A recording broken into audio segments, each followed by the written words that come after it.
As discussed earlier, one can expect an inverted U relationship between level of diversification and firm performance. That is, firms that have a moderate level of diversification can be expected to outperform firms that are in a single business or firms that have excessive levels of diversification. As I mentioned earlier, there has been an extensive debate about the relationship between the level of diversification and firm performance. For example, some scholars have claimed that focused firms tend to do better than diversified firms, but whether focused firms do better than moderately diversified firms or moderately diversified firms do better than focused firms, there is much stronger evidence and consensus that excessive levels of diversification hurt performance. This is due to the fact that the cost of diversification increase rapidly as the firm gets too diversified, especially into unrelated businesses. Firms that are present in multiple unrelated businesses are called as conglomerates, and the stock market typically applies a conglomerate discount to such firms. That is, the value of the firm is deemed to be less than the sum of its parts.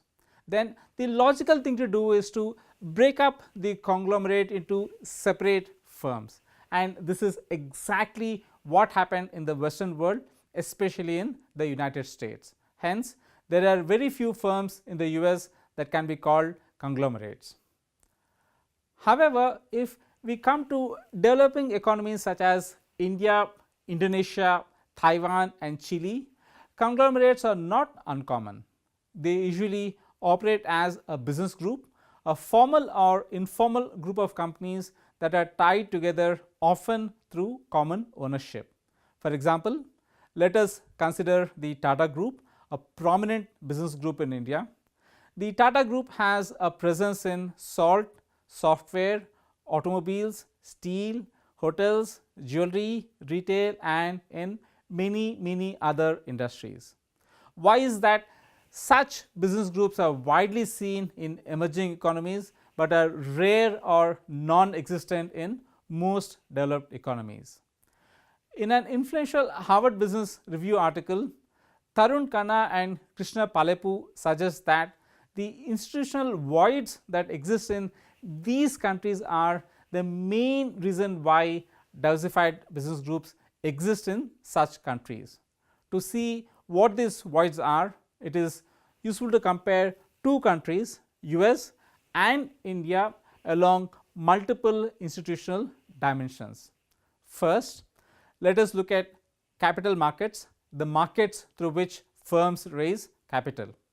Historically, the US has had well developed capital markets, which means that an entrepreneur who has a good idea can aspire to raise money on the strength of the idea itself. In contrast, the Indian capital markets have typically not worked as well, leading to voids in these markets.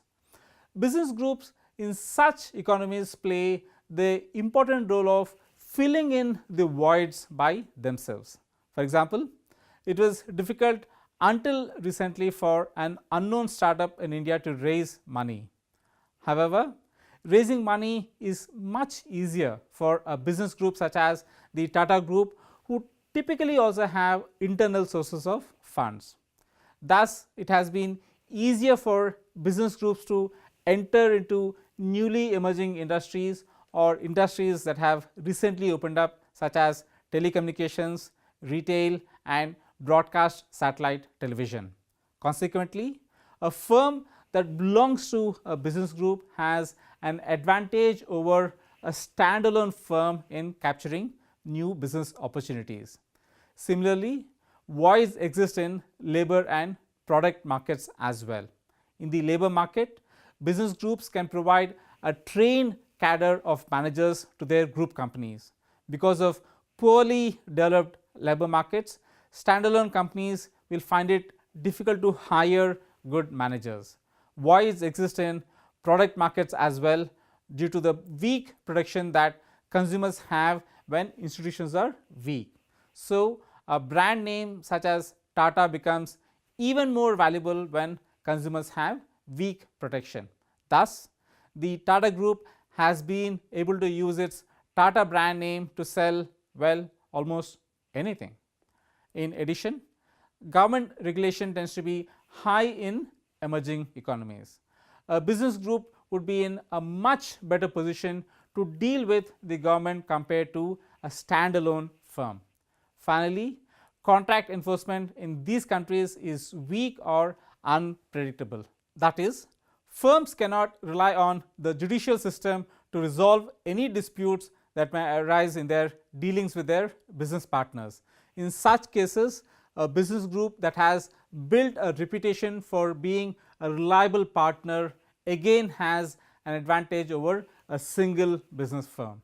Thus, in emerging economies where institutions are weak, business groups and conglomerates can fill in the institutional voids by themselves and have an advantage over focused firms.